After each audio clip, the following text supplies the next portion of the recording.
Hello बच्चों, नमस्ते। फिर से आपको हिंदी वीडियो पाठ में स्वागत है। बच्चों देखिए, यह है आपकी क्रियाकलाप पुस्तिका या अभ्यास पुस्तिका। पहले देखिए, पहले पेज के पीछे वाले पेज में महीनों का नाम लिखना है। इस तरह आपको महीनों का नाम और दिनों का नाम लिखना है और नीचे आपका नाम, कक्षा, विभाग, शाला और स्थान लिखना है। जैसे स्थान में उदयनगर, बेंगलुरु लिखना है। बच्चों देखिए, इस पेज में आपको एक क्रम संख्या से पहले दिनांक लिखना है और दूसरे पृष्ठ संख्या होने के बाद ग्रेड और टीचर सिग्नेचर, ये दोनों कॉलम बनाना है आपको। इस तरह आप अनुक्रमणिका या इंडेक्स बना सकते हैं। बच्चों आज हम कक्षा परीक्षा के लिए इस पाठ को एक बार पुनर्मनन करेंगे। पहले देखेंगे, इस पाठ में याद रखने के लिए कुछ अंश दिए हैं, मतलब पॉइंट्स दिए हैं। देखेंगे, जय जय भारत माता पद के कवि मैथिली शरणगुप्त हैं। कवि ने इस कविता में भारत माता का गुणगान किया है। कवि की प्रार्थना है कि अज्ञान रूपी अंधकार को दूर कर ज्ञान रूपी प्रकाश को प्रतिस्थापित करे। कवि का आशय है कि सब लोग मिलजुल कर भारत माता के यश का गाना गाए। हिमालय पर्वत भारत माता की चोटी पर है। चोटी का अर्थ है शिखर पर है। हिमालय हमारी पहरेदारी करता है। पहरेदारी मतलब रक्षा करता है या हमें सुरक्षित रखता है। यह है बच्चों याद रखने के लिए कुछ अंश। आगे हम जाएंगे कवि परिचय। एक बार हम पुनर्मनन करेंगे कवि परिचय को। कवि का नाम श्री मैथिली शरणगुप्त। जन्म स्थान चिरगांव, झांसी जिला, उत्तर प्रदेश। जन्म तिथि सन 1886 में हुआ था। पिता का नाम श्री सेठ रामचरण। गुरु श्री आचार्य महावीर प्रसाद द्विवेदी। उपाधि पद्म भूषण और गंगा प्रसाद पारितोषक, दो उपाधियां इनको प्राप्त हुई थी। कृतियां पंचवटी, जयद्रथवत, रंग में भंग, भारत भारती, अनग, नहुष आदि आपकी मतलब मैथिली शरणगुप्त जी की महत्वपूर्ण कृतियां मतलब रचनाएं हैं। बच्चों, इनकी मृत्यु सन 1964 में हुआ था।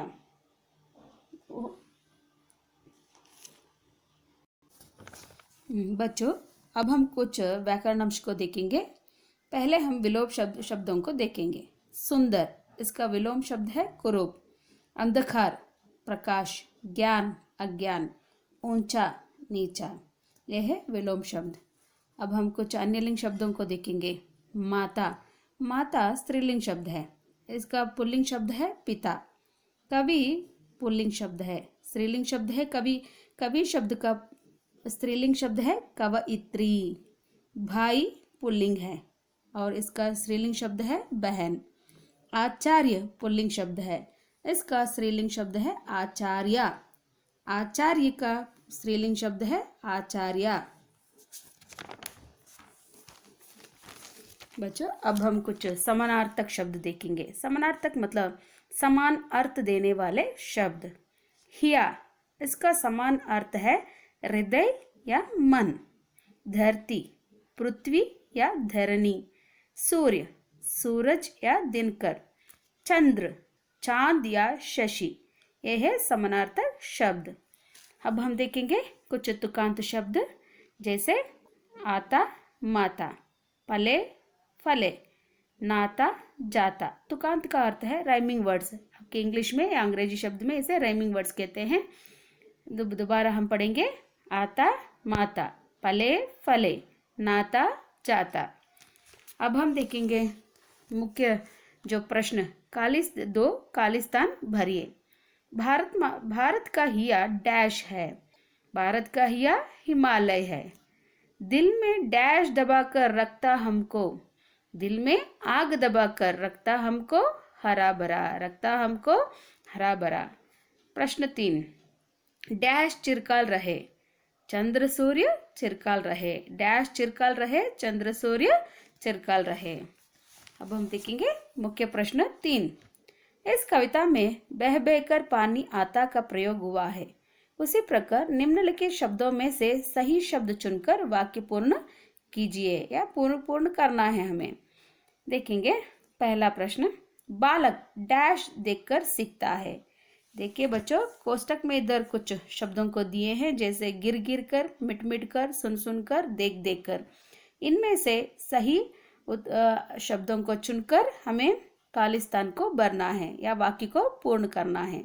पहला देखेंगे, बालक डैश सीखता है। बालक देख देख कर सीखता है। दूसरा, भाषा डैश बोली जाती है। भाषा सुन सुन कर बोली जाती है। भाषा सुन सुन कर बोली जाती है। मेघ डैश बरसते हैं। मेघ मिट मिट कर बरसते हैं। मेघ मिट मिट कर बरसते हैं। चौथा, बच्चा डैश चलता है। बच्चा गिर गिर कर चलता है। बच्चा गिर गिर कर चलता है। अब हम देखेंगे मुख्य प्रश्न चौथा, अनुरूपता। सागर विशाल, हिमालय ऊंचा। सागर विशाल है तो हिमालय कैसा है? ऊंचा है। दूसरा प्रश्न, अंधकार अंधेरा, पवित्र, इसका अर्थ है पावन। तीसरा है, आम धरती, कमल पानी। आम कहाँ उगते हैं? धरती पर उगते हैं। और कमल कहाँ खिलते हैं? कमल फूल कहाँ खिलते हैं? पानी में। सूर्य सूरज, चंद्र चांद। अब हम देखेंगे मुख्य प्रश्न पांचवा या 5, शब्दार्थ लिखिए। शब्दार्थों को पढ़ेंगे सीखेंगे। हिमालय हृदय या मन। हिमालय का अर्थ है हृदय या मन। नाता, इसका अर्थ है संबंध या रिश्ता। यश, इसका अर्थ है कीर्ति या प्रसिद्धि। गाथा, इसका अर्थ है कथा या कहानी। धनी धानी, हल्का हरा या हरा भरा। हल्का हरा या हरा भरा। धानी का अर्थ है हल्का हरा या हरा भरा। मनोनीत, इसका अर्थ है चुना हुआ या नामांकित। चुना हुआ या नामांकित। बच्चों, अब हम मुख्य प्रश्न छठवा या 6th में देखेंगे। एक वाक्य में उत्तर लिखिए। पहला प्रश्न, जय जय भारत माता कविता के कवि कौन हैं? जय जय भारत माता कविता के कवि कौन हैं? इसका उत्तर है, जय जय भारत माता कविता के कवि श्री मैथिली शरण गुप्त जी हैं। दूसरा प्रश्न, गुप्त जी को कौन सी उपाधि मिली है?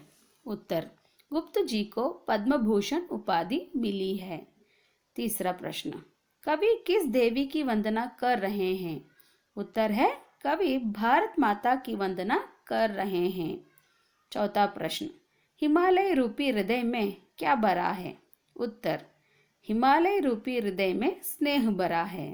हिमालय रूपी हृदय में स्नेह भरा है। पांचवा, पानी कैसे फूटा आता है? इसका उत्तर है, पानी 100 सोतों से बह बहकर फूटा आता है। पानी 100 सोतों से बह बहकर फूटा आता है। और छठवा, पानी में क्या खिले हैं? पानी में कमल खिले हैं।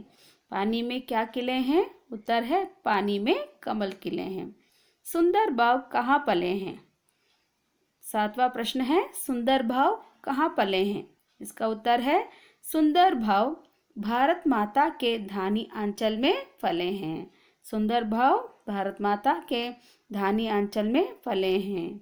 बच्चों, मैंने यहाँ पर भारत माता जो 1-2 शब्द जोड़ दिया है, वो आपके वर्क अभ्यास पुस्तिका में होगा। बच्चों, अब हम मुख्य प्रश्न 7वां 2 या 3 वाक्यों में उत्तर लिखिए। इन प्रश्नों के उत्तर को देखेंगे या पुनर्मनन करेंगे। पहला प्रश्न है, हिमालय के बारे में कवि की भावना क्या है? देखेंगे, मतलब हिमालय के बारे में इस कविता में कवि क्या कहते हैं या क्या कह रहे हैं या हिमालय के बारे में क्या वर्णन किए हैं, कवि का मतलब क्या है? देखेंगे उत्तर, हिमालय के बारे में कवि की भावना है कि हिमालय बहुत विशाल है। जो भारत माता के हृदय के समान है, वह अपने अंदर आग रखकर भी हमें हरा भरा रखता है। मतलब बच्चों, हिमालय सारे कष्टों को सहकर अपने विशाल काय से धरती को बचाता है। मतलब आंधी तूफान से इस प्रकृति या इस धरती को या हमें सुरक्षित रखता है हिमालय। यह है हिमालय के बारे में कवि की भावना। और दूसरा प्रश्न देखेंगे, दिल में आग दबाकर का मतलब क्या है? कवि इस कविता में दिल में आग दबाकर इस वाक्य को कहा है, इसका मतलब क्या है? उत्तर में देखेंगे, दिल में आग दबाकर, इसका मतलब, इसका अर्थ यह है कि भारत माता सारे कष्टों को अपने दिल में रखकर हम सबको सुख संतोष से रखती है, हमें सुख संपत्ति देती है। यह है इस प्रश्न का उत्तर। मतलब कोई भी कष्ट हो, कोई मुश्किल हो, सारे कष्टों को भारत माता सहकर अपने अंदर ही दबा कर रखकर आग का मतलब है कष्ट, सारे कष्टों को अपने दिल में रखकर हमें सुरक्षित रखती है, हमें संतोष से रखती है, हमें सुख समृद्धि से रखती है भारत माता। तो तीसरा प्रश्न है, आगे देखेंगे। तीसरा प्रश्न, कवि ऊंचा हिया क्यों कहते हैं? इस कविता में कवि ने ऊंचा हिया कहा है, क्यों, ऐसे क्यों कहते हैं? कवि ऊंचा हिया कहते हैं क्योंकि हिमालय सदियों से हमारा रक्षक तथा प्रगति का कारण बना हुआ है। उसमें स्नेह भरा हुआ है, हिमालय में स्नेह भरा हुआ है। इसलिए कवि भारत माता के हृदय से हिमालय की तुलना करके ऊंचा हिया कह रहे हैं। मतलब सदियों से, सालों से हिमालय हमारा रक्षक बना हुआ है, तो उसी तरह हिमालय जिस तरह हमारा रक्षा करता है, उसी तरह भारत माता भी हमें सुरक्षित रखती है। इसलिए हिमालय के साथ भारत माता के हृदय को तुलना किए हैं। तुलना का अर्थ है कंपेयर कर रहे हैं कवि यहाँ पर। चौथा प्रश्न देखेंगे, हमें मिलजुल कर कौन सा गीत गाना चाहिए? उत्तर है, भारत माता सारे कष्ट सहकर हमारी रक्षा करती है।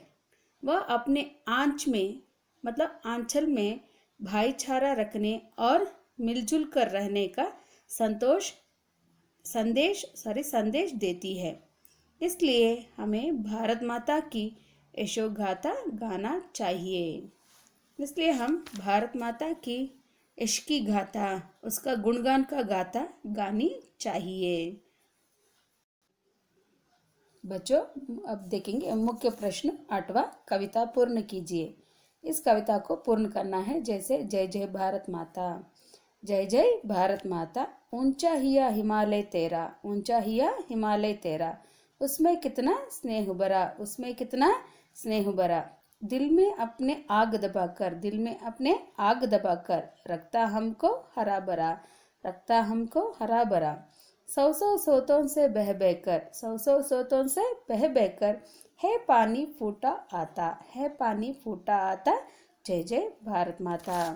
बच्चों, यहाँ तक हमने पूरा पाठ को पुनर्मनन में एक बार सीख लिया। आगे आप कक्षा परीक्षा के लिए इस पाठ को अच्छी तरह से अभ्यास कीजिए।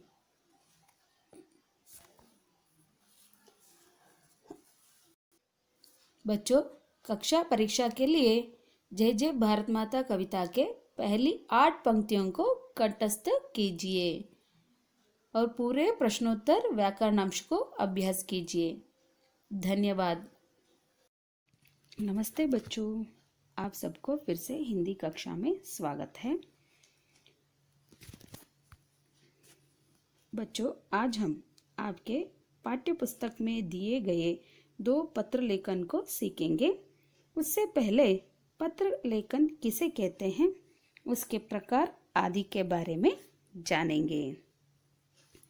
बच्चों, पत्र भाषा का लिखित रूप है। पत्र के द्वारा हम अपने मन की बात अपने रिश्तेदारों और मित्रों तक आसानी से पहुंचा सकते हैं। मतलब यानी जो हम कहना चाहते हैं या कोई समाचार देना चाहते हैं, उसे कोई कागज़ में लिखते हैं, उसी को पत्र कहते हैं या पत्र लेखन कहते हैं। पत्र की मदद से हम प्रधानाचार्य, सरकारी कार्यालय व अधिकारी से भी आवेदन कर सकते हैं।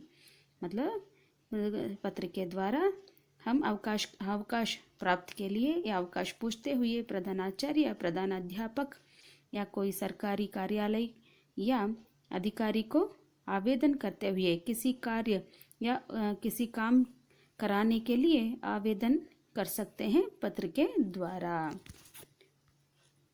आगे बढ़ेंगे बच्चों। प्रमुख रूप से पत्र दो प्रकार के हैं या दो प्रकार के होते हैं। जैसे पहला है घरेलू पत्र, इसे कहते हैं अनौपचारिक पत्र। दूसरा है आवेदन पत्र या औपचारिक पत्र। बच्चों, पत्र में दो प्रकार है, औपचारिक और अनौपचारिक पत्र। बच्चों बताइए कितने प्रकार है पत्र में? पत्र लेखन में दो प्रकार, औपचारिक और अनौपचारिक। पहले हम देखेंगे अनौपचारिक। ये पत्र किसे लिखते हैं? अनौपचारिक पत्र किसे लिखते हैं और किन किन को ये पत्र लिख सकते हैं? जैसे अनौपचारिक पत्र माता पिता, भाई बहन, रिश्तेदारों अथवा मित्रों को लिखा जाता है।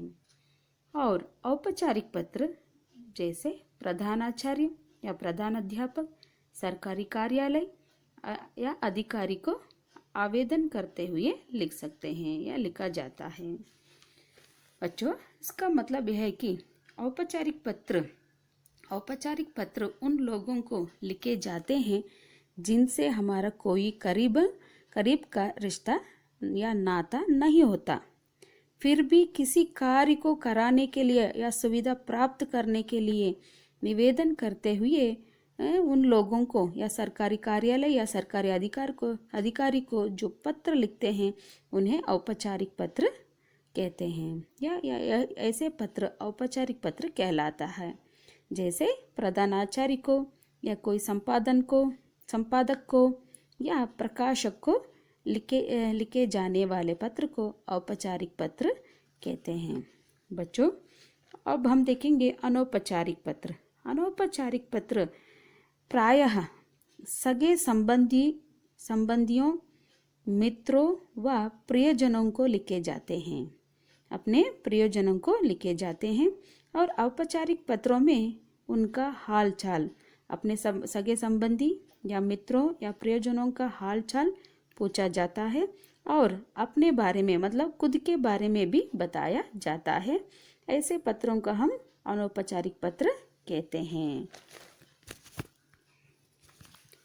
बच्चों, पत्र लिखने के लिए कुछ बातों का ध्यान रखना ज़रूरी है। जब हम पत्र लिखते हैं इन बातों को ज़रूर पालन करना चाहिए। जैसे देखेंगे, पहला, पत्र बाई तरफ से शुरू करना चाहिए, मतलब राइट साइड से, लेटर के लेफ्ट साइड से शुरू करना चाहिए, बाई तरफ से शुरू करना चाहिए। भाषा सरल और स्पष्ट होनी चाहिए। जब आप पत्र लिखते हैं उसमें प्रयोग करने वाली जो भाषा स्पष्ट होनी चाहिए और सरल होनी चाहिए, सिंपल होनी चाहिए। वाक्य छोटे होने चाहिए। पत्र में वाक्य का प्रयोग होता है वो छोटे होने चाहिए। लिखावट साफ और सुंदर होनी चाहिए। पत्र में जो लिखावट है वो साफ और सुंदर होनी चाहिए। पत्र बहुत लंबा नहीं होनी चाहिए। बच्चों, जब पत्र लिखते हैं बहुत लंबा नहीं होना चाहिए, छोटा होना चाहिए। विराम चिन्हों का सही प्रयोग करना चाहिए। जब हम पत्र लिखते हैं वहाँ पूर्ण विराम, अल्प विराम, ऐसे विराम चिन्हों का सही ढंग से प्रयोग करना चाहिए।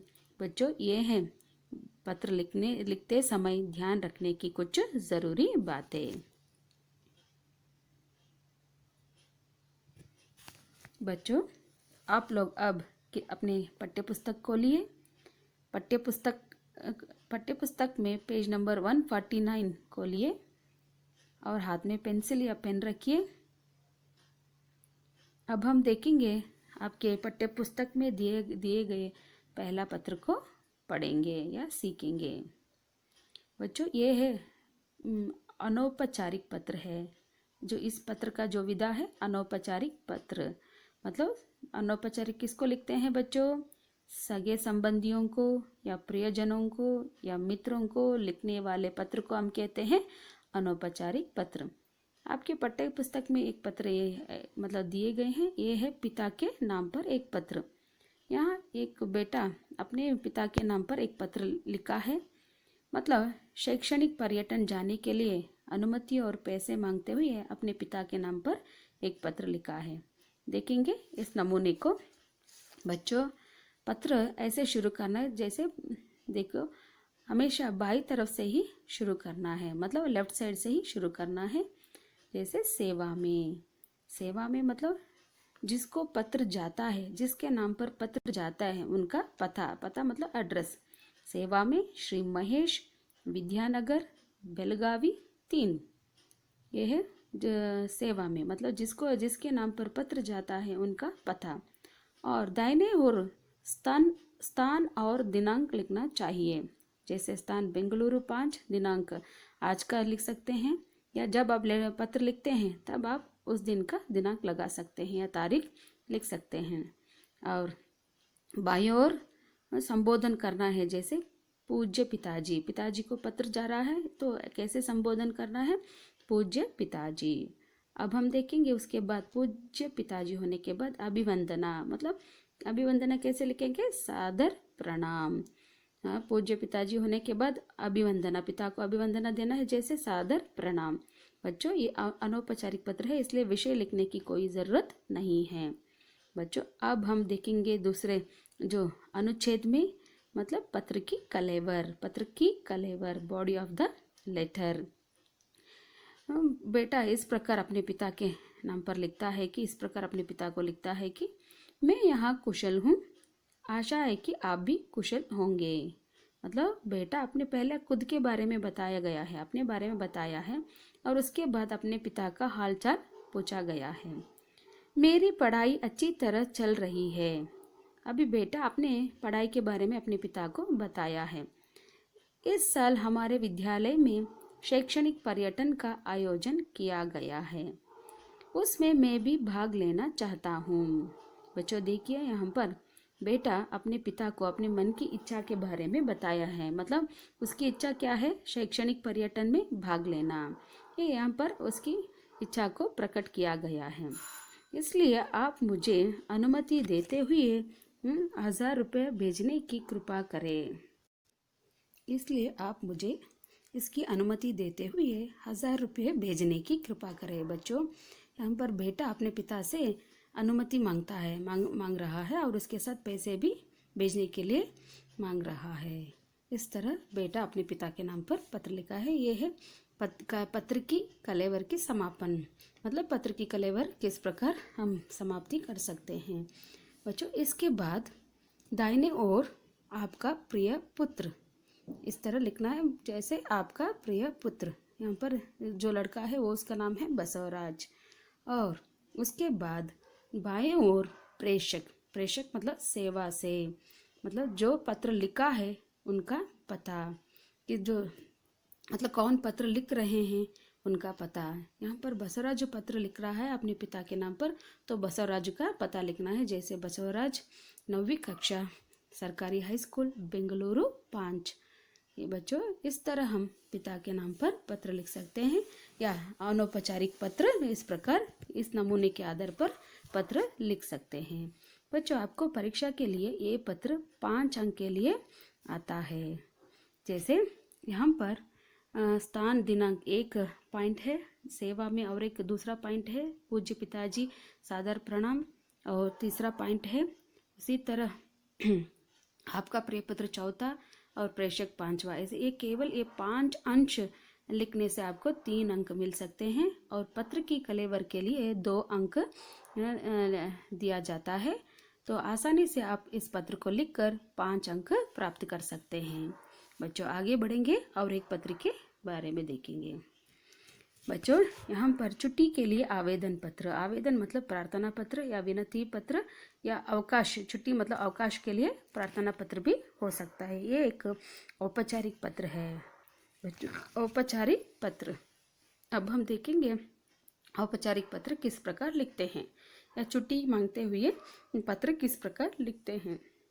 पहले बाएं ओर से शुरू करना है बच्चों। प्रेषक, प्रेषक मतलब जो पत्र लिख रहा है उसका पता। यहाँ पर एक राजेंद्र कुमार एक विद्यार्थी है, वो पत्र लिख रहा है अपने प्रधान अध्यापक के नाम पर, तो पहले उसका पता लिखना है। जैसे 9वीं कक्षा स्वामी विवेकानंद विद्यालय धारवाड़, और दाहिने ओर स्थान और दिनांक लिखना है। और प्रेषक के बाद मतलब सेवा से होने के बाद सेवा में मतलब यानी किसके नाम पर पत्र जाता है या किसके नाम पर पत्र लिख रहे हैं उनका पता। यहाँ पर राजेंद्र कुमार अपने प्रधान अध्यापक के नाम पर पत्र लिख रहा है, तो सेवा में उनका पद लिखना है। पद मतलब पोस्ट, जैसे प्रधान अध्यापक, उनका नाम नहीं लिखना है बच्चों, केवल प्रधान अध्यापक। स्वामी विवेकानंद विद्यालय धारवाड़, ये सेवा में मतलब जिसको पत्र जाता है उनका पता। उसके बाद संबोधन करना है, जैसे महोदय। प्रधान अध्यापक को किस प्रकार संबोधन करते हैं, जैसे महोदय, श्रीमान, ऐसे संबोधन करना है। और उसके बाद विषय में छुट्टी के लिए विनती। बच्चों औपचारिक पत्र में विषय जरूर लिखना पड़ता है, तो छुट्टी के लिए विनती मतलब प्रश्न में जो पूछा गया है उसी को हम विषय में लिख सकते हैं, मतलब कारण बताना है। छुट्टी किस कारण से हम पूछ रहे हैं उसको यहाँ पर कारण लिखना है विषय में। बच्चों अब हम देखेंगे हम पत्र की कलेवर। दूसरे अनुच्छेद में हम देखेंगे पत्र की कलेवर। मैं पढ़ूंगी, आप ध्यान से देखो और सुनो। उपर्युक्त विषयानुसार आपसे सविनय निवेदन है कि मैं अपने भाई की शादी में शामिल होने के लिए बेंगलुरु जा रहा हूँ, इसलिए मैं 5 दिन तक स्कूल में उपस्थित रह नहीं पाऊंगा। मुझे 8 मतलब तारीख 8 महीना 2017 से तारीख 12 महीना मतलब दिसंबर 2017 तक 5 दिन की छुट्टी प्रदान करने की कृपा करें।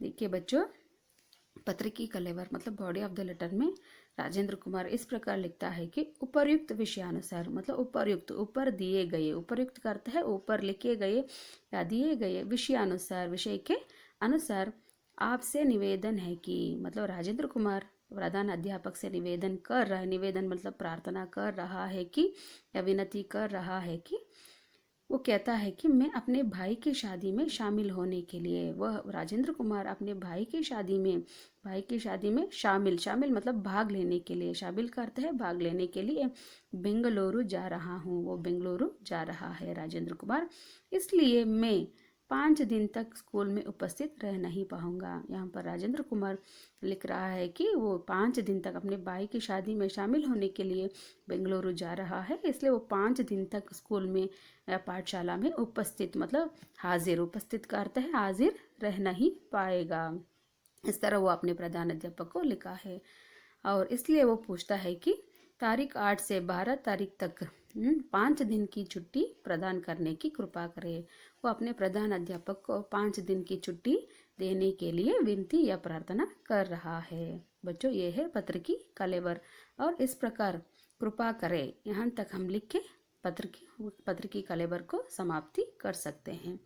इसके बाद धन्यवाद। बच्चों ये याद में रखिए, हमेशा याद में रखना है, ये औपचारिक पत्रों में धन्यवाद या साथ धन्यवाद जरूर लिखना पड़ता है, अवश्य लिखना है। धन्यवाद बाएं ओर पहले धन्यवाद लिखना है, उसके बाद दाहिने ओर भवदीय, भवदीय मतलब आपका विद्यार्थी या आपका छात्र, इस प्रकार लिखना है। उसे मतलब आसानी से हम लिख सकते हैं भवदीय मतलब आपका विश्वासी या आपका।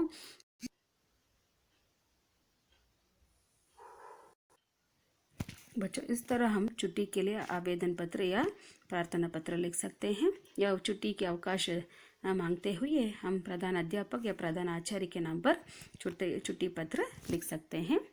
बच्चों मैं आशा करती हूँ आपको ये दोनों पत्र आपको समझ में आ गए होंगे, और मंगलवार को कक्षा परीक्षा लिया जाता है, उसके लिए आप ये दोनों पत्रों को अपने पाठ्य पुस्तक से अभ्यास कीजिए।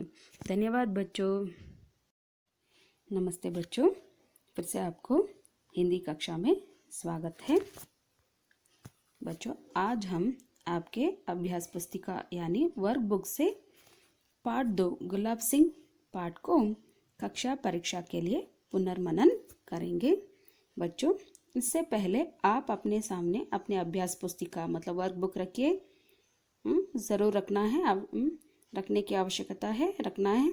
और हाथ में कलम रखिए, मतलब कोई मिस्टेक्स आपने किए हो तो वर्कबुक में उसे टिक करना है, उसे सही तरह से या सही ढंग से लिखना है बच्चों, इसलिए हाथ में कलम रखिए।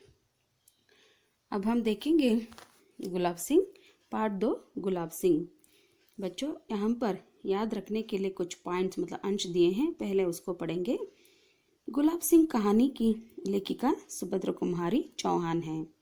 गुलाब सिंह कहानी के द्वारा देशभक्ति, त्याग, बलिदान, भाई बहन का प्रेम, प्रजा की जिम्मेदारियां, कर्तव्य का चित्रण किया गया है।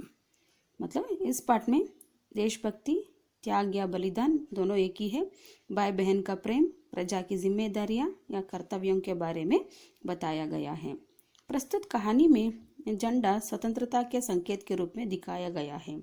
मतलब इस पाठ में या इस कहानी में झंडे को स्वतंत्रता के संकेत मतलब सिंबल या साइन के रूप में दिखाया गया है। देश की स्वतंत्रता के लिए अपना प्यार, बलिदान समर्पित किए गए देशभक्तों का स्मरण करना, गौरव देना और उनके पथ पर चलना हमारा कर्तव्य होना चाहिए। मतलब देश के लिए अपने प्राण त्याग दिया, समर्पित किए अनेक या कई देशभक्तों को स्मरण करते हुए, उनको गौरव देते हुए उनके पथ पर चलना ही हमारा कर्तव्य होना चाहिए। आगे बढ़ेंगे। लेखिका परिचय। नाम सुभद्रा कुमारी चौहान। जन्म स्थान प्रयाग, इलाहाबाद जिला, उत्तर प्रदेश। जन्म तिथि 1904 मतलब 1904। प्रथम काव्य रचना डैश वर्ष की आयु में लेखिका ने रचना की थी। मतलब लेखिका ने 15 वर्ष की आयु में प्रथम काव्य रचना की थी, 15 वर्ष की आयु में। सुभद्रा कुमारी चौहान की डैश प्रसिद्ध कविता है। उनकी प्रसिद्ध कविता है झांसी की रानी। बच्चों, उत्तर है झांसी की रानी सुभद्रा कुमारी चौहान जी की प्रथम या प्रसिद्ध कविता है। प्रसिद्ध कविता है झांसी की रानी। कविताओं का संकलन डैश व डैश नाम से प्रकाशित हुए हैं। सुभद्रा कुमारी चौहान जी की कविताओं का संकलन त्रिधारा व मुकुल नाम से प्रकाशित हुए हैं। प्रकाशित मतलब पब्लिश हुए हैं। लेखिका की कहानियों के संग्रह के नाम हैं। मतलब लेखिका ने जो भी कहानियों का रचना किए हैं, उन कहानियों का संग्रह का नाम है बिखरे मोती तथा उन्मादिनी। बिखरे मोती तथा उन्मादिनी। लेखिका सुभद्रा कुमारी चौहान की कहानियों पर हिंदी साहित्य सम्मेलन की ओर से 2 बार, कितने बार बच्चों? 2 बार डैश पुरस्कार मिला था। 2 बार उनको हिंदी साहित्य की ओर से सक्सेरिया पुरस्कार मिला था। कितने बार मिला था? 2 बार। कौन सा पुरस्कार मिला था? सक्सेरिया पुरस्कार। और मृत्यु 1948 में इनकी मृत्यु हुई, वो भी 15 फरवरी में हुई थी। सियोनी मध्य प्रदेश में उनकी मृत्यु हुई थी। 15 फरवरी 1948 को सुभद्रा कुमारी चौहान जी की मृत्यु हुई थी। वो भी सियोनी मध्य प्रदेश में उनकी मृत्यु हुई। आपकी रचनाओं में मतलब सुभद्रा कुमारी की रचनाओं में देश प्रेम, भारतीय इतिहास तथा संस्कृति की छाप देख सकते हैं। मतलब सुभद्रा कुमारी जी ने जो भी रचनाएं किए हैं, उनमें हमें देश प्रेम या भारतीय इतिहास या भारतीय संस्कृति दिखाई देती है। अब आगे बढ़ेंगे। मुख्य प्रश्न 1 व्याकरण। थोड़े व्याकरण के बारे में जानेंगे। संज्ञा सर्वनाम शब्दों को अलग अलग लिखिए। बच्चों, यहाँ पर कुछ शब्द दिए गए हैं, उनमें से हम संज्ञा शब्दों को और सर्वनाम शब्दों को अलग करके लिखना है। अब देखेंगे संज्ञा शब्द। पहले हम संज्ञा शब्दों को अलग करके देखेंगे। जुलूस, माँ, बादशाह, गुलाब सिंह, बहन, भैया, झंडा, सिपाही, लोग, गोली, खून, ये सारे शब्द संज्ञा शब्द हैं। अब हम देखेंगे सर्वनाम। मतलब सर्वनाम का अर्थ है सर्वनाम यानी संज्ञा के बदले में प्रयोग होने वाले शब्द, जैसे वह, उसे, अपने, इन, उन्होंने, ये सारे शब्द सर्वनाम हैं। बच्चों आगे बढ़ेंगे। अब पेज नंबर 13 में आप ध्यान से देखो और सुनो। प्रश्न 2, विशेषण शब्द छांटकर अलग से लिखिए। छांटकर मतलब चुनकर लिखना है, मतलब दिए गए वाक्यों में से विशेषण मतलब एडजेक्टिव शब्दों को चुनकर अलग से लिखना है। पहला प्रश्न, काला कुत्ता भौंक रहा है। इसमें काला विशेषण शब्द है। तोता हरे रंग का है। तोता की विशेषता है हरे रंग होना, तो यहाँ पर विशेषण शब्द है हरे। तीसरा प्रश्न, वह पीला पपीता खा रहा है। इसमें पीला विशेषण शब्द है। सुंदर लड़की खूब गाती है। चौथा प्रश्न है, सुंदर लड़की खूब गाती है। इसमें इस वाक्य में विशेषण है सुंदर। अब हम देखेंगे तीसरा प्रश्न, अन्य लिंग शब्द लिखना है। यहाँ पर बच्चों लिंग पहचानना है और अन्य लिंग शब्द को लिखना है। बादशाह ये पुल्लिंग शब्द है, इसका स्त्रीलिंग रूप है बेगम, बादशाह बेगम। राजा पुल्लिंग, रानी स्त्रीलिंग, राजा रानी। पिता पुल्लिंग, माता स्त्रीलिंग। लेखक पुल्लिंग शब्द है, लेखिका स्त्रीलिंग, लेखक लेखिका। देवी स्त्रीलिंग है, देव पुल्लिंग, देवी देव। बहन स्त्रीलिंग, भाई पुल्लिंग, तो बहन भाई। बच्चों आगे बढ़ेंगे। चौथा प्रश्न, अन्य वचन रूप लिखिए। झंडा एक वचन है, झंडे बहुवचन, झंडा झंडे। दरवाजा दरवाजे।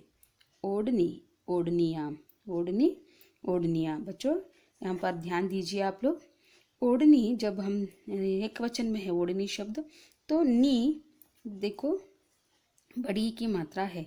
जब हम उसे बहुवचन में लिखते हैं तो वो छोटी नी छोटी की मात्रा में बदल जाएगा। तो इया शब्द हम जोड़ेंगे। जब बहुवचन करते हैं ओढ़नी शब्द के साथ इया शब्द जोड़ने से हमें बहुवचन रूप मिलता है। अब देखेंगे कहानी कहानियाँ। यहाँ पर भी कहानी अंत में बड़ी की मात्रा है, तो जब हम बहुवचन करते हैं तो छोटी की मात्रा में बदल जाएगा। झंडा झंडे। थाली थालिया, थाली थालिया। यहाँ पर भी थाली ली बड़ी की मात्रा है और अंत में बड़ी ई की मात्रा है, तो जब हम उसे बहुवचन रूप में लिखेंगे तो ली छोटी ई की मात्रा में बदल जाएगा। आगे बढ़ेंगे। समानार्थक शब्द बनाइए। देखो बच्चों, समानार्थक मतलब एक शब्द के लिए कई सारे समान अर्थ देने वाले शब्द होते हैं। अब हम देखेंगे समीप। इसका समान अर्थ वाले शब्द हैं पास नजदीक, खून रक्त, रुधिर लहू। झंडा पताका ध्वज, पताका ध्वज। संतोष आनंद खुशी हर्ष। संतोष के लिए समानार्थक शब्द हैं आनंद खुशी हर्ष। अब हम देखेंगे मुख्य प्रश्न 2। मुख्य प्रश्न 2 मतलब अनुरूपता। त्रिधारा कविता, बिखरे मोती कहानी। रानी राजा, बेगम बादशाह। अंगूर फल है, गुलाब फूल क्या है बच्चों? फूल है। अंगूर फल है, गुलाब क्या है? फूल। दिया दीप है, पताका झंडा। दिया क्या है? दीप है और पताका झंडा है। अब हम आगे बढ़ेंगे। मुख्य प्रश्न 3। मुख्य प्रश्न 3 में वाक्य में प्रयोग करना है या वाक्य में प्रयोग कीजिए। यहाँ पर पहला जो शब्द है जुलूस, उसे वाक्य में हम प्रयोग करना है। देखो बच्चों, मैंने यहाँ पर वाक्य में इसे प्रयोग किया है और उसको रेखांकित किया है। रेखांकित मतलब अंडरलाइन किए हैं, किया है या किया गया है। इसी तरह आपको भी अपने वर्कबुक यानी अभ्यास पुस्तिका में प्रयोग किए गए शब्द को वाक्य में जिस शब्द को हम प्रयोग किए हैं उसे रेखांकित करना मतलब अंडरलाइन करना है। देखेंगे बच्चों, जुलूस। मैसूर में हर साल दशहरे का जुलूस निकलता है। मैसूर में हर साल दशहरे का जुलूस निकलता है। यहाँ पर जुलूस शब्द का प्रयोग हम इस वाक्य में किए हैं। आभा मंडल मतलब कांति का घेरा। आभा मंडल का अर्थ है कांति का घेरा। घेरा मतलब सर्कल। तो आकाश के बच्चों आभा मंडल इसका अर्थ है कांति का घेरा मतलब सर्कल। आकाश के चारों तरफ आभा मंडल रहता है। मतलब आकाश में हम जब देखते हैं कांति का घेरा मतलब सर्कल रहता है, इसे कहते हैं आभा मंडल। आतंक मतलब भयभीत होना या परेशान होना। जनता के मन में चोर का आतंक है, या हमेशा लोगों के मन में चोर और चोरी का आतंक रहता है। हुक्म, घर में पिताजी का हुक्म चलता है। हुक्म मतलब आदेश या आज्ञा। घर में मतलब कुछ घरों में पिताजी या माताजी का हुक्म चलता है। बच्चों यहाँ पर जिस शब्द को हम वाक्य में प्रयोग किए हैं उसे ज़रूर रेखांकित कीजिए, मतलब अंडरलाइन कीजिए। अब हम आगे बढ़ेंगे पेज नंबर 14 को लिए। बच्चों पेज नंबर 14 में हम देखेंगे उचित शब्दों से खालिस्तान भरिए। उचित शब्दों से हमें खालिस्तान भरना है। मतलब कोष्टक ब्रैकेट में उत्तर दिए गए हैं, 2 उत्तर हैं, उसमें से सही उत्तर को चुनकर लिखना है। बड़ा भारी जुलूस डैश था। कोष्टक में निकालना या निकलना। निकालना प्रेरणार्थक और निकलना क्रिया शब्द है। इसमें सही उत्तर है निकलना। बड़ा भारी जुलूस निकलना था। आंसर इज उत्तर निकलना था। वह सारे घर का दुलारा डैश। कोष्टक में था और थी 2 शब्द हैं, तो इसमें हमको लिखना है था। वह सारे घर का दुलारा था, क्योंकि था वह मतलब उस लड़का पुल्लिंग शब्द है, इसलिए दुल्हारा पुल्लिंग है, तो हमें उसे ऐसे ही एंड करना है पुल्लिंग के साथ ही, तो था लगाना है। उत्तर है था। झंडे की तैयारी होने लगी। झंडे की तैयारी डैश होने लगी। तैयारी स्त्रीलिंग शब्द है, इसलिए हम लगी लिखना है। लगा और लगी दोनों कोष्टक में है। लगा पुल्लिंग है, लगी स्त्रीलिंग, तो हमें लगी लिखने के साथ एंड करना है सेंटेंस को या वाक्य को। लोग भागे डैश आए। लोग भागे आए। लोग बहुवचन है तो आए, आए लिखना है। आया एक वचन के लिए, तो लोग भागे डैश आए। मुख्य प्रश्न 5वां देखेंगे। 5th में खाली जगह भरिए। यहाँ पर प्रेरणार्थक शब्दों को, प्रेरणार्थक क्रिया शब्दों को दिए गए हैं। देखेंगे बच्चों, मिलना क्रिया शब्द है, मिलाना प्रथम प्रेरणार्थक और मिलवाना द्वितीय प्रेरणार्थक। मिलना, मिलाना, मिलवाना। देखना, दिखाना, दिखवाना। देखना क्रिया शब्द, दिखाना प्रथम प्रेरणार्थक क्रिया शब्द, दिखवाना द्वितीय प्रेरणार्थक क्रिया शब्द। खाना क्रिया शब्द, खाना, खिलाना, खिलवाना। खाना, खिलाना, खिलवाना। इसी तरह 4था प्रश्न, बैठना बैठना क्रिया शब्द, बिठाना, बिठवाना। बैठना क्रिया शब्द, बिठाना, बिठवाना। बैठना क्रिया शब्द, बिठाना, बिठवाना। घूमना, घुमाना, घूमना, घुमाना। घूमना यहाँ पर वर्तनी टिक करो बच्चों। ऊ की मात्रा लिखना है यहाँ पर। घूमना, घुमाना, घुमवाना। घूमना, घुमाना, घुमवाना। ये प्रथम प्रेरणार्थक क्रिया घुमाना और द्वितीय प्रेरणार्थक क्रिया घुमवाना। अब हम देखेंगे मुख्य प्रश्न 6वां, जोड़िए। मतलब जोड़ मिलाना है हमें। बालक सारे घर का डैश दुलारा था। भाई कौन से डैश लथपथ पड़ा था। बड़ी दूर जाना है डैश तुम तक जाओगी। दोबारा मैं पढ़ूंगी बच्चों, देखिए। बालक सारे घर का दुलारा था। भाई कौन से लथपथ पड़ा था। बड़ी दूर जाना है तुम तक जाओगी। मुख्य प्रश्न 7वां देखेंगे। नए शब्द बनाकर लिखिए। बच्चों यहाँ पर समुच्चक मतलब अव्यय शब्दों को दिए हैं, जैसे अन, बे, सु, ये सब अव्यय शब्द हैं। इनके साथ जान शब्द को मिला के एक नया शब्द बनाना है। जैसे अन शब्द के साथ जान मिलाने से अन अव्यय के साथ जान शब्द मिलाने से अनजान बन जाएगा। उसी तरह बे अव्यय के साथ जान मिलाने से बेजान हो जाएगा। उसी तरह सु अव्यय के साथ जान मिलाने से सुजान हो जाएगा। बच्चों इसी तरह अन, बे, सु को जोड़कर अन्य 5 नए शब्द बनाना है या लिखना है। अब हम देखेंगे, उदाहरण के लिए यहाँ पर दिए हैं। अन प्लस सुना मतलब जोड़, अन प्लस सुना अनसुना। बे प्लस अकल बेअकल। सु प्लस चरित्र सुचरित्र।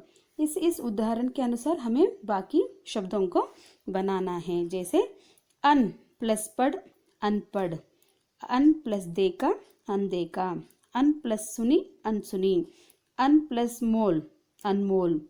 उसी तरह बे अव्यय को जोड़कर बे प्लस होश बेहोश, बे प्लस शक बेशक, बे प्लस दाग बेदाग, बे प्लस खबर बेखबर।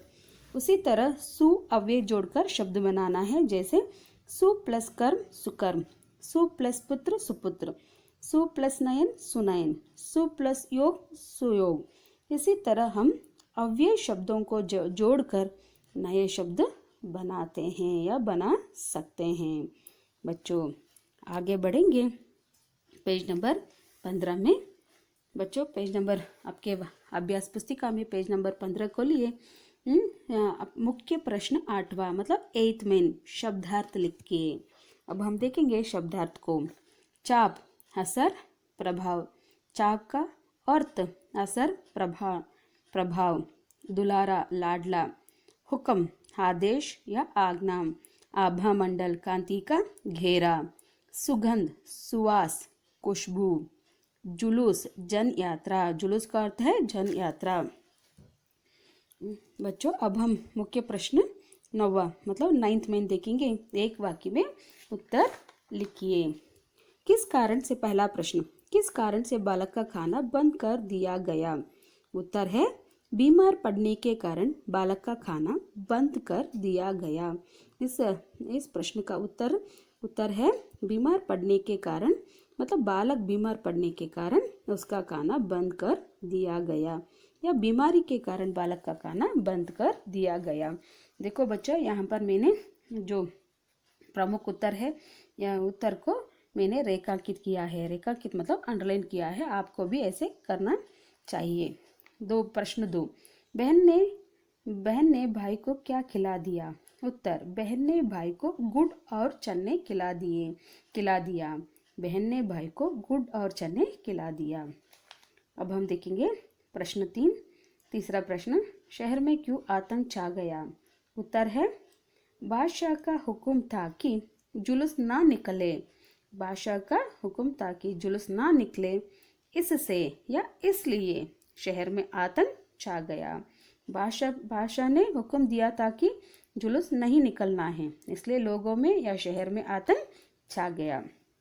बच्चों चौथा प्रश्न, थाली में क्या जल रहा था? उत्तर थाली में एक दिया या दीप जल रहा था। थाली में दिया या दीप जल रहा था। झंडा किससे बना? झंडा उत्तर झंडा बहन की पुरानी ओढ़नी से बना। ओढ़नी मतलब दुपट्टा। झंडा बहन की पुरानी ओढ़नी से बना।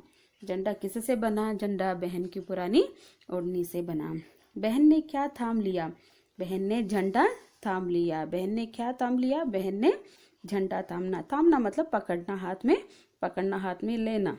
बहन ने क्या थाम लिया? बहन ने झंडा थाम लिया।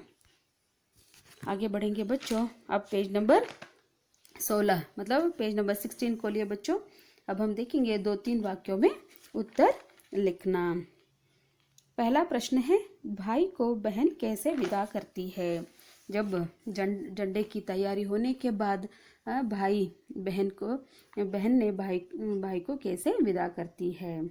जुलूस मनाने के लिए भाई निकलता है, तब किस प्रकार बहन विदा करती है अपने भाई को? उत्तर देखेंगे बच्चों, मैं पढ़ूंगी, आप ध्यान से सुनो। बहन अपने भाई के माथे पर तिलक लगाया, चावल बिखरा कर आरती भी उतारी। बच्चों आरती भी उतारी। तब भाई ने बहन के पैर छूकर विदा ली। जब आरती उतारती है बहन, तब भाई ने बहन के पैर छूकर विदा ली। बहन ने भाई के सिर पर हाथ फेरकर बलैया ली। कहानियों की राजकुमारी की तरह बहन ने भाई को विदा करती है। बच्चों ये है पहले प्रश्न का उत्तर। अब हम देखेंगे दूसरा प्रश्न। भाई को गिरते देखकर बहन ने क्या किया?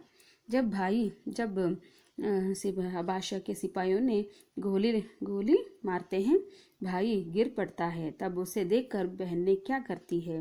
बहन ने क्या किया? उत्तर, बहन ने भाई को गिरते देखकर दौड़ पड़ी, मतलब भाई की ओर दौड़ पड़ती है। भाई का शरीर खून से लथपथ पड़ा था। भाई का शरीर खून से लथपथ पड़ा था, या भाई खून से लथपथ पड़ा था। लथपथ मतलब भीगा हुआ पड़ा था। बहन ने भैया भैया कहकर पुकारती रही। वो अपने भाई के पास आकर भैया भैया पुकारती रही और अपने भाई से झंडा थाम लिया। भाई मरने के बाद अपने भाई से झंडा थाम लेती है, मतलब अपने भाई से झंडा अपने हाथ में ले लेती है। यह है बच्चों दूसरा प्रश्न का उत्तर। अब हम देखेंगे कारक। मुख्य प्रश्न 11 कारक देखेंगे। बच्चों आपने 8वीं या 7वीं कक्षा से ही कारक को सीखे हैं। कारक के बारे में आप लोग जानते हैं। यहाँ पर संक्षिप्त रूप से मैं आपको इसका विवरण देना चाहती हूँ। पहले हम देखेंगे कारक किसे कहते हैं। कारक कितने प्रकार हैं? उत्तर है, संज्ञा या सर्वनाम के उस रूप को कारक कहते हैं जिससे उसका संबंध वाक्य के अन्य शब्दों या विशेषतः क्रिया के साथ प्रकट होता है। यानी वाक्य में संज्ञा या सर्वनाम शब्दों का संबंध अन्य शब्दों के साथ होता है, वो भी विशेष रूप से क्रिया के साथ उसका संबंध संज्ञा या सर्वनाम का संबंध होता है, उसे कारक कहते हैं। वास्तव में कारक विभक्ति चिन्हों से युक्त संज्ञा या सर्वनाम होते हैं। मतलब वास्तव में हम देखें तो कारक कुछ भी नहीं है, केवल संज्ञा वो विभक्ति चिन्हों से या सर्वनाम विभक्ति चिन्हों से होते हैं, उसी को हम कारक कहते हैं। मतलब जैसे राजू ने रोटी खाई, राजू ने रोटी खाई। राजू जो संज्ञा है उसके साथ ने लगाने से ने विभक्ति है, तो संज्ञा के साथ ने विभक्ति होना ही कारक है। राजू ने, इसी को हम कारक कहते हैं या विभक्ति प्रत्यय कहते हैं। बच्चों ये है कारक की परिभाषा। आप और एक बार दोबारा इसे ध्यान से पढ़िए। कारक के कितने प्रकार हैं? बच्चों कारक 8 प्रकार के हैं, या कारक 8 प्रकार हैं। देखेंगे दूसरा प्रश्न, विभक्ति प्रत्ययों के साथ कारक का नाम लिखिए। बच्चों यहाँ पर हम विभक्तियां मतलब कारक के चिन्हों के साथ कारक के नाम लिखना है। पहले हम देखेंगे कारक का नाम। देखिए 8 प्रकार के कारक इस प्रकार हैं। पहला कारक है कर्ता कारक, कर्म कारक, करण कारक, संप्रदान कारक, अपदान कारक, संबंध कारक, अधिकरण कारक और संबोधन कारक। इस तरह 8 प्रकार के कारक हैं। बच्चों पहला कर्ता कारक हम देखेंगे। इस कर्ता कारक के चिन्ह है, मतलब विभक्ति है ने। कर्ता कारक की चिन्ह है ने। कर्म कारक को, करण कारक के लिए से, के साथ, के द्वारा 3 चिन्ह होते हैं। और संप्रदान कारक के लिए को, के लिए, संप्रदान के लिए चिन्ह है को और के लिए। अपदान कारक के लिए चिन्ह है से मतलब अलग होना, एक वस्तु दूसरे वस्तु से अलग होना दिखाता है। और संबंध कारक, इसके जो चिन्ह है का, के, की। और अधिकरण कारक के चिन्ह है में, पर। और संबोधन कारक के चिन्ह है, हरे, ये है हरे, हाय। ये सब क्या है? संबोधन कारक के विभक्तियां मतलब चिन्ह हैं। चिन्ह मतलब सिंबल है, संकेत हैं। बच्चों अब हम देखेंगे काली जगह, दूसरा पेज नंबर 17 को लिए, पेज नंबर 17 को लिए। बच्चों अब हम देखेंगे काली जगह भरिए। यहाँ पर संज्ञा के साथ विभक्ति चिन्हों को दिए हैं, उसे जोड़कर हमें शब्द बना के या कारक बना के कारक का नाम बताना है। बच्चों पहला है बहन प्लस ने। प्लस मतलब जोड़, बहन जोड़ ने, बहन प्लस ने, बहन ने लगाने से कौन सा कारक होता है? कर्ता कारक। बहन प्लस की, बहन की कौन सा कारक है? संबंध कारक की चिन्ह है। हम प्लस के लिए, यहाँ पर के लिए विभक्ति मतलब कारक का चिन्ह है, तो हमारे लिए। हम प्लस के लिए, हमारे लिए। के लिए कौन से कारक का चिन्ह है? बच्चों संप्रदान कारक। हम प्लस का हमारा, हम प्लस का हमारा, ये संबंध कारक का चिन्ह है, ये संबंध कारक है। जब का लगाते हैं तो वो संबंध कारक है। तुम प्लस का तुम्हारा, तुम प्लस का तुम शब्द के साथ का चिन्ह लगाने से वो तुम्हारा हो जाएगा, तो वो है संबंध कारक। तुम प्लस से तुमसे, तुम शब्द के साथ से लगाने से, वो सर्वनाम के साथ कारक चिन्ह से लगाने से वो कारण कारक बन जाता है। से को क्या कहते हैं, कौन से चिन्ह है के से किस कारक का चिन्ह है, वो है कारण कारक का चिन्ह है। बच्चों अब हम देखेंगे हर एक कारक के लिए एक एक वाक्य तैयार करना है या लिखना है। जैसे हंसा ने पुस्तक पढ़ी, यहाँ पर कारक चिन्ह है ने कर्ता कारक है। जगत मोहन को हंसाता है, यहाँ पर कारक चिन्ह है को। मैंने इसे रेखांकित किया है बच्चों, कारक के चिन्हों को मैंने रेखांकित किया है, उसे ध्यान से देखिए और कारक का नाम समझिए, कारक का नाम समझो। जगत मोहन को हंसाता है, को कौन से कारक का चिन्ह है, कर्म कारक। चेतन कलम से लिखता है, चेतन कलम से लिखता है, से करण कारक का चिन्ह है।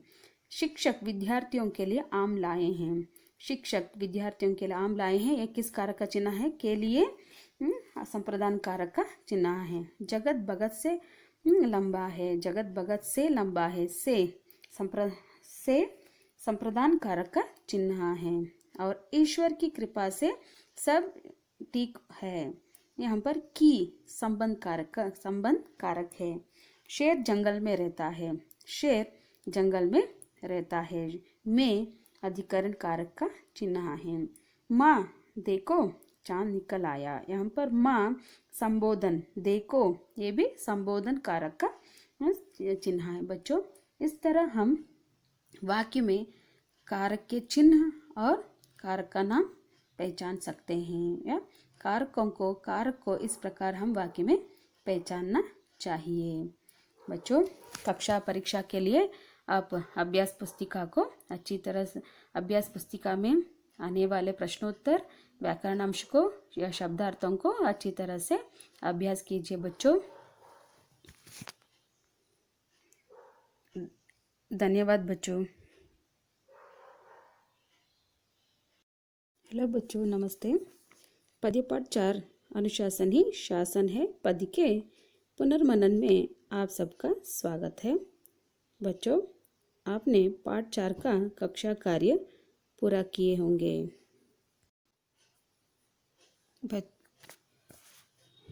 बच्चों आज हम कक्षा परीक्षा के लिए पाठ 4 को कक्षा कार्य से पुनर्मनन करेंगे। पहले हम देखेंगे इस पाठ में याद रखने के लिए कुछ अंश दिए हैं, उसके बारे में पढ़ेंगे। प्रस्तुत कविता के कवि व साहित्यकार हैं डॉक्टर रमेश मिलन। ट्रैफिक के संकेत रंग लाल हरी पीली बत्ती है। हरी रंग पर चलना, लाल रंग पर रुकना है और पीली रंग पर सचेत रहना है। सड़क पार करने के लिए ज़ेब्रा क्रॉसिंग पर चलना है। प्रस्तुत पद्य द्वारा विद्यार्थियों को सड़क पार करते समय ध्यान रखने की बातें सिखाई जा सकती है। बच्चों इस पद्य में डॉक्टर रमेश मिलन जी ने सड़क के नियमों के बारे में बताए हैं, और सड़क के नियम क्या है, हमें क्यों पालन करना है नियमों को और कैसे पालन करना है, पालन नहीं करने से क्या होगा, इसके बारे में इस पद्य में बताया गया है। पहले हम देखेंगे बच्चों कवि परिचय। पहले मैं पढ़ूंगी, ध्यान से आप सुनो और अपने के कक्षा कार्य से देख लो, और कुछ गलतियां हो तो या कुछ आप गलत लिखे हो तो उसे ठीक करो, उसे सुधारो। बच्चों अपने अपने कक्षा कार्य किताब खोलिए, पाठ 4 पेज खोलिए। अब मैं पढ़ूंगी, आप ध्यान से सुनिए। कवि परिचय। नाम डॉक्टर रमेश मिलन। जन्म स्थान ग्राम मानचड़, जिला बुलंदशहर, उत्तर प्रदेश। बच्चों इनका जन्म हुआ था उत्तर प्रदेश राज्य के बुलंदशहर जिले के मानचड़ ग्राम में इनका जन्म हुआ था, कवि का जन्म हुआ था। जन्म तिथि 7 जुलाई 1946 यानी 1946। इनकी रचनाएं मेहनत के महक, तिरकते पंख, ये दोनों कहानियाँ। सरस गीत विज्ञान के, एक चमन के फूल, एक चमन के फूल इनका उपन्यास है। ये इनके द्वारा रचित रचनाओं का नाम है। डॉक्टर रमेश मिलन हिंदी के सुप्रसिद्ध बाल साहित्यकार हैं। बच्चों की जो साहित्य लिखते हैं ना, उन्हें कहते हैं बाल साहित्यकार। डॉक्टर रमेश मिलन ही डैश एवं डैश शास्त्र में एमए किए हैं। हिंदी एवं राजनीति शास्त्र, राजनीति मतलब पॉलिटिकल साइंस, हिंदी भाषा और राजनीति शास्त्र में इन्होंने एमए किया है। डॉक्टर रमेश मिलन जी का कविता संग्रह डैश एनसीईआरटी द्वारा पुरस्कृत है। उनकी कविता संग्रह है सोने की मछली, ये एनसीईआरटी द्वारा पुरस्कृत है। प्रस्तुत कविता उनके कविता संग्रह कोकिल कंठ सलोने गीत से ली गई है। मतलब प्रस्तुत कविता अनुशासन ही शासन है, ये रमेश मिलन जी के कविता संग्रह कोकिल कंठ सलोने गीत से ली गई है। बच्चों आगे बढ़ेंगे, अब शब्दार्थ देखेंगे। मैं पढ़ूंगी, आप ध्यान से सुनो। बेडप, अंधाधुंध, बाट जोहना, प्रतीक्षा करना या इंतजार करना। गम, दुख, गम का अर्थ है दुख। सौगात, उपहार या तोहफा या भेंट भी कह सकते हैं। फौरन, तुरंत या जल्दी। अनमोल, अमूल्य। बच्चों अब हम कुछ व्याकरण देखेंगे। पहले अन्य वचन के बारे में देखेंगे। सड़क एक वचन है, इसका बहुवचन रूप है सड़कें। साइकिल एक वचन है, बहुवचन रूप है साइकिलें। बच्चा एक वचन है, बहुवचन रूप है बच्चे। दुर्घटनाएं ये बहुवचन है, इसका एक वचन रूप है दुर्घटना। चौराहे, चौराहे बहुवचन है, इसका एक वचन रूप है चौराह। और सिद्धांत, सिद्धांत एक वचन है और बहुवचन में भी सिद्धांत ही होगा, उसका रूप में कोई बदलाव या कोई परिवर्तन नहीं होगा। कुछ शब्द ऐसे होते हैं बहुवचन में भी उनका रूप बदलाव नहीं होगा या परिवर्तन नहीं होगा, जैसे घर, पेड़, ऐसे ही सिद्धांत, सिद्धांत। बच्चों आगे बढ़ेंगे, उदाहरण के अनुसार लिखिए। मतलब यहाँ पर एक उदाहरण दिए हैं, खेल। खेल एक क्रिया शब्द का मूल रूप है, इसे कहते हैं हम धातु। खेलना क्रिया शब्द, इसका मूल रूप या इसका धातु है खेल। इसी तरह हम बाकी शब्दों का क्रिया रूप लिखना है, धातु के क्रिया रूप लिखना है, जैसे लगा, लगा, लगना, लगना। चल धातु है, इसका क्रिया शब्द है चलना। उसी तरह रुक, रुकना। चुरा, चुराना। पहुंच, पहुंचना। बच्चों ये है क्रिया शब्द और उसके मूल धातु शब्द। क्रिया के मूल रूप को हम कहते हैं धातु। आगे बढ़ेंगे, अनुरूपता। पहले दो शब्दों से संबंधित तीसरे शब्द के संबंधित शब्द लिखना है, इसे कहते हैं अनुरूपता। पहले देखेंगे, पहला प्रश्न है, चलती बस में चढ़ो नहीं तुम। चलती बस में चढ़ो नहीं तुम। सिर तो आखिर अपनाई है, सिर तो आखिर डैश अपनाई है। करो मदद घायल की, करो मदद घायल की। जियो और डैश जीने दो, जियो और जीने दो। लाल रंग रुकना है, हरा रंग डैश। लाल रंग आने पर रुकना है, हरा रंग आने पर चलना है। खालिस्तान में क्या लिखना है बच्चों? चलना। चार पद चतुष्पद, चार पद को क्या कहते हैं? चतुष्पद। चार राह, चार राहों को क्या कहते हैं? चौराह। चार राह डैश चौराह। आगे बढ़ेंगे, सही और गलत चिन्ह लगाइए। पहला प्रश्न है, सड़क पर चलते समय खेलना है। बच्चों गलत या सही?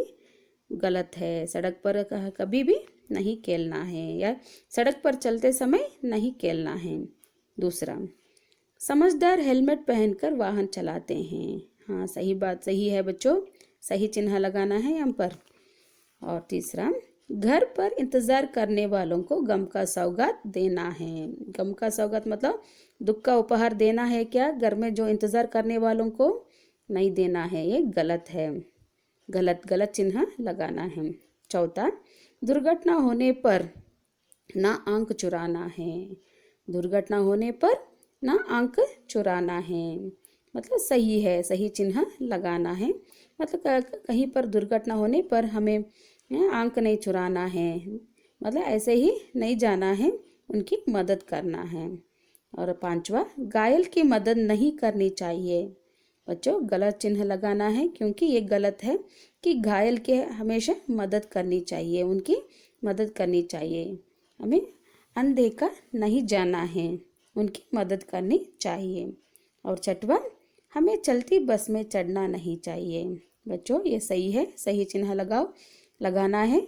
मतलब हमेशा हम चलती बस में नहीं चढ़ना है और बस से नहीं उतरना है या कूदना है।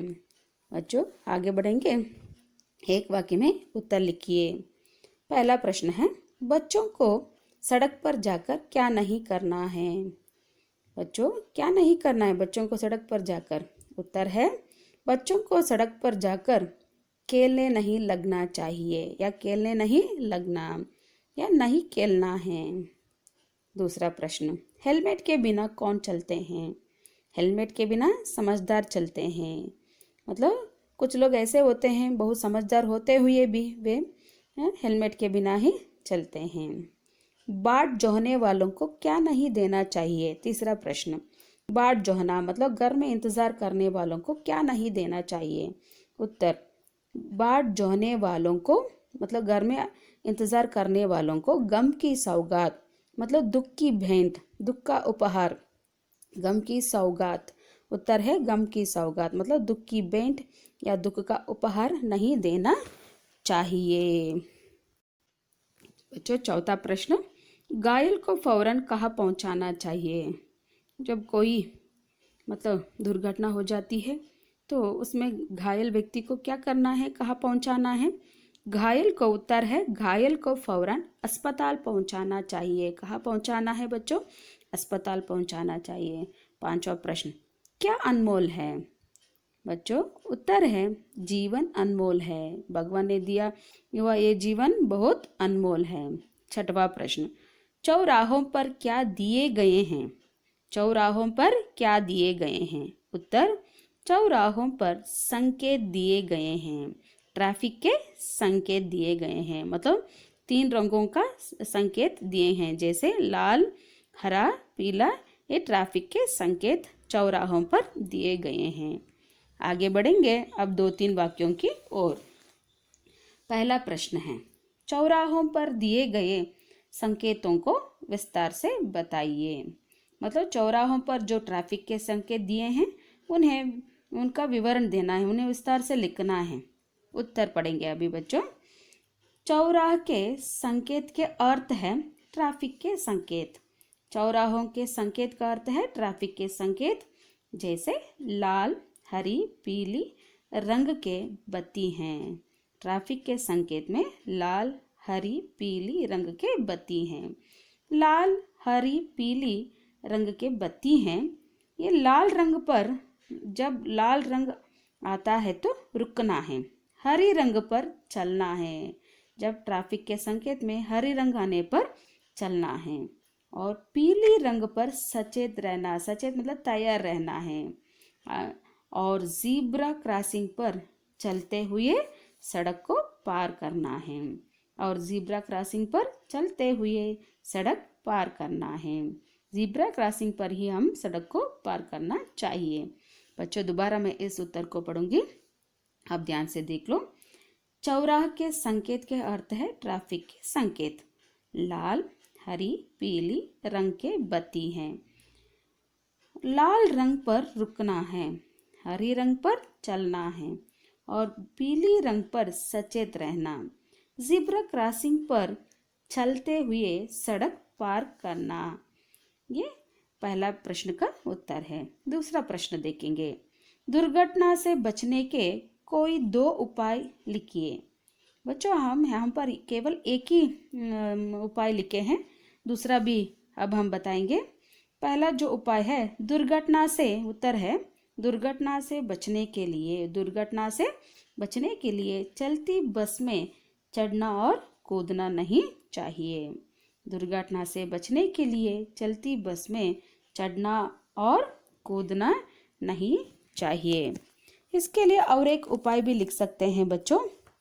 दूसरा जो उपाय है, चाहे तो आप लिख सकते हैं, अपने किताब में लिख लीजिए, हेलमेट पहनकर वाहन चलाना चाहिए। दूसरा उपाय है दुर्घटना से बचने के लिए, दूसरा उपाय हेलमेट पहनकर ही वाहन चलाना या गाड़ी चलाना चाहिए, ये दूसरा उपाय है। बच्चों इस प्रश्न का उत्तर दोबारा मैं पढ़ूंगी, ध्यान से देख लो। दुर्घटना से बचने के लिए चलती बस में चढ़ना और कूदना नहीं चाहिए, ये पहला उपाय। और दूसरा उपाय हेलमेट पहनकर वाहन चलाना चाहिए।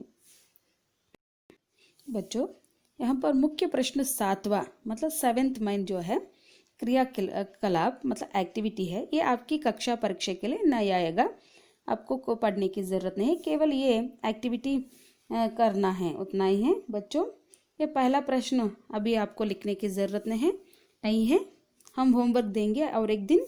और दूसरा जो प्रश्न है, सड़क पर चलते समय सबको